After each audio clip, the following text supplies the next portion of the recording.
Shipping activity in polar regions is set to grow over the coming years. Receding sea ice is opening up these regions to both commercial shipping and tourism. Many people ask, why can't we just leave these areas alone? But we can't turn back a rising tide. So the real issue is not whether this activity is a good thing, it's how do we manage it so that we protect the environment and safeguard the lives of people who live and work in such a remote arena.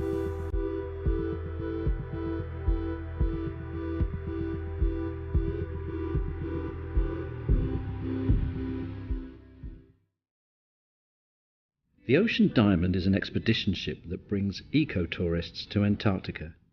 They're drawn by the breathtaking quality of the landscape, the chance to encounter some unique wildlife, and by the sheer majesty of the glaciers and the icebergs.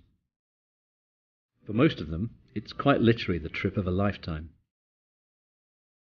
But for the Ocean Diamond's captain Oleg Klaptenko, it's the ultimate test of his ship and his skills as a professional seafarer. Here I can tell you several sources of danger what we have here. It is low temperature, it is bad visibility, very long polar night and polar day. It is remoteness from our home and from any closest human facility who can help you. It is also lack of good and accurate, complete hydrographic service.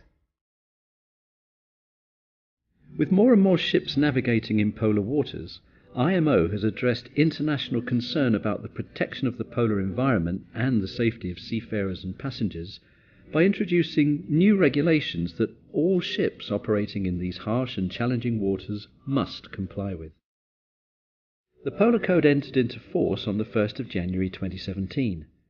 It sets out mandatory standards that cover the full range of design, construction, equipment, operational, training and environmental protection matters that apply to ships operating in the inhospitable waters surrounding the two poles. So let's see what it means aboard the Ocean Diamond. Here we are on the bridge of the ship, which is the navigational heart of the vessel. This is where voyage planning takes place. Now, voyage planning is an important part of any mission, but in polar waters it's particularly important because of the variable factors, particularly the ice and the weather. All ships operating in polar waters must have the ability to receive accurate, up-to-date information about the state of the ice and the state of the weather, and that is fed into the voyage plan. Most ships rely on a satellite system for their distress and safety communications, but in polar waters, the coverage isn't always ideal. So it's important for ships operating in polar waters to have other means of communication as well. That's something that's inherent in the Polar Code. One of the particular challenges of navigation in polar waters is the lack of accurate hydrographic services. This means that the charts aren't always as accurate or as complete as they are in other areas. When your car windscreen freezes over in winter, it's a fairly easy job to nip outside and scrape the ice off. It's not so easy on a ship. So on this vessel, they can pour hot water on the outside of the windows to melt all the ice. And this is a heated panel to ensure the visibility remains perfect. While navigation is a key aspect of polar shipping safety, the Polar Code covers a great deal more. Here you can see the lifeboats. Now obviously, you hope that you're never going to have to abandon ship and take to the lifeboats. But when you do, if you do, you need to know that you can be properly protected. In polar waters, all the lifeboats have to be fully enclosed. And on board, they have to carry certain items of equipment, not just to be able to communicate, but also so that the passengers who have to evacuate can be thermally protected. There's suits on board there, and there's other pieces of equipment to keep them warm. And outside the warmth of the enclosed ship's bridge, there's one key factor that you simply cannot ignore. The one obvious thing about polar conditions is it's cold, and you need to keep warm. If you have to abandon ship, you're not going to last long if you go into the water, maybe 5 minutes at the most. So on board this ship, thermal protection is absolutely key. Now, one of these suits is available for every passenger in their cabin. There's another suit available for every passenger in the lifeboat as well. And we'll have a quick demonstration now of how quick and easy it is to put the suit on and how warm it's going to keep you.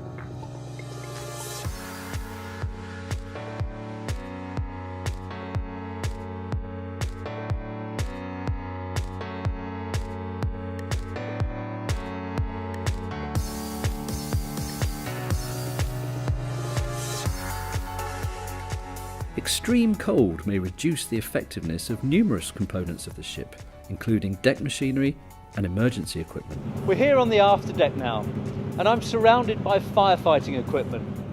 It's just the kind of stuff you would expect to see. We've got an extinguisher, we've got hose, we've got protective clothing, we've got breathing apparatus and so on. But the key thing about the Polar Code is that all this equipment has to be stored somewhere that's warm to ensure that it's ready for use instantly.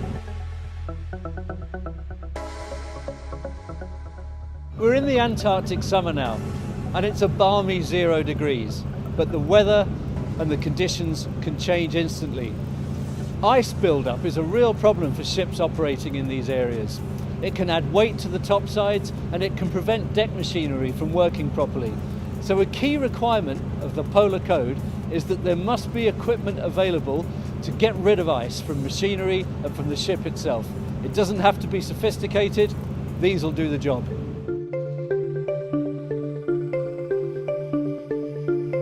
The Polar Code has two main sections. One deals with the safety of the ship and personnel, and the other with protecting the environment. Ships are already subject to strict environmental regulations under the MARPOL Convention, but the Polar Code adds another level. Discharging oil or oily mixtures into the sea, for example, is strictly prohibited under the Polar Code. And all oil tankers must have double hull and double bottom construction to prevent oil spills in case of an accident. Strict rules also apply to dumping animal carcasses and food waste. We're here in the galley of the ship now, where a dedicated team of chefs, cooks and helpers cater for more than 200 people every day, ravenous tourists and hungry crew. Now that generates a lot of waste. Food waste, paper and plastic waste. None of this is allowed to be discharged into the sea or put overboard. It all has to be bagged up and taken ashore. Although Ocean Diamond operates a no-dumping policy, the Polar Code does permit food waste to be discharged overboard, but only under certain strict conditions. The Polar Code deals extensively with technical topics, but it also deals with personnel matters too. Navigating in polar waters places special challenges on the crew themselves. So they have to be experienced, they have to be knowledgeable, and according to the Polar Code, they have to have special training as well to operate ships in these areas. Captain Klaptenko has been sailing in polar waters for 25 years, and he clearly recognises the value of specialist training. Due to Polar Code, all crew members, as senior officer, as raids, they have to pass special education, tests and certificates. They have to be certified for and get permission for sailing in polar waters, and I agree with this. And it's important to remember that the Polar Code goes above and beyond existing IMO requirements such as MARPOL and SOLAS.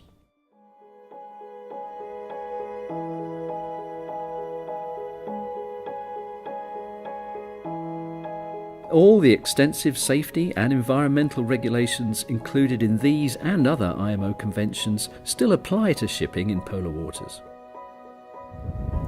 People say the polar regions are probably the last great wilderness area of this planet. But today that's beginning to change. And we're seeing increased maritime traffic, more and more ships coming into these regions. In the north, it's driven by commercial imperatives. And here in the Antarctic, there are more and more tourist vessels coming. Now you can debate whether or not such vessels should be allowed to come in these areas. But one thing everyone agrees on, if they're going to come, the ships should be safe, the people aboard them should be protected, and their impact on the environment should be as small as possible. And that is where IMO's Polar Code comes in.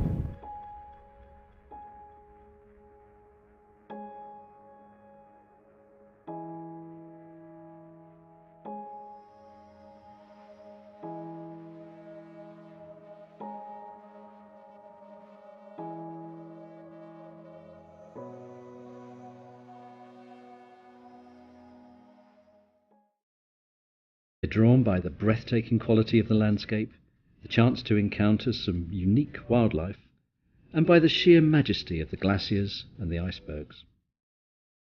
For most of them, it's quite literally the trip of a lifetime.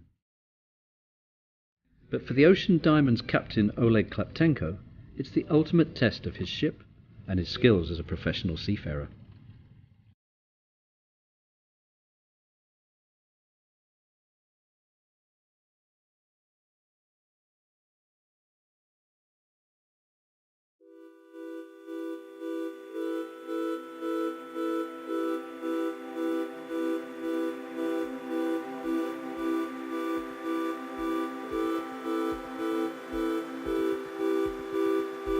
Shipping activity in polar regions is set to grow over the coming years.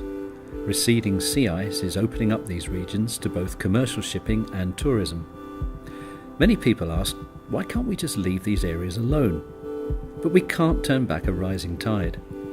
So the real issue is not whether this activity is a good thing, it's how do we manage it so that we protect the environment and safeguard the lives of people who live and work in such a remote arena.